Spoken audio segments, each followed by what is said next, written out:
Tinawid ang epekto ng gulo sa Marawi ang Lake Lanao kaya damay na rin ang iba pang lugar sa Lanao del Sur. Nakahihinayang lalo't bakas pa ang ganda ng lawa na nasaksihan ni Ivan Mayrina. Nakabibighani ang tanawing ito ng Lake Lanao mula sa Binidayan, Lanao del Sur. Pero nababahiran ito ng puting usok mula sa isang sulok ng lawa. At ika nga, ang sakit ng kalingkingan, sakit ng buong katawan.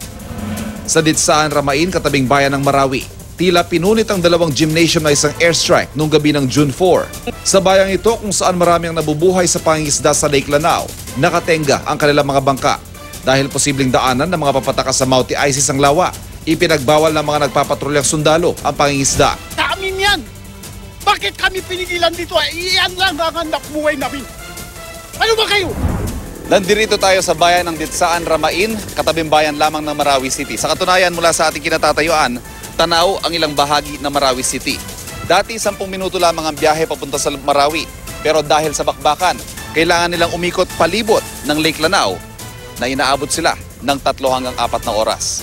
Dahil sa napakamahal na pamasahe, nagmahal din ang lahat ng mga bilihin. Kung kailan pa naman hindi maibiyahe na magsasaka ang kanilang pananim at hindi makapagtinda ang mga negosyante. Kung tutulong rin lang naman ng gobyerno, huwag lang yung backwit yung tignan. Tignan din nila yung mga malalapit na munisipyo yung apektado ng nangyayari ngayon sa Marawi.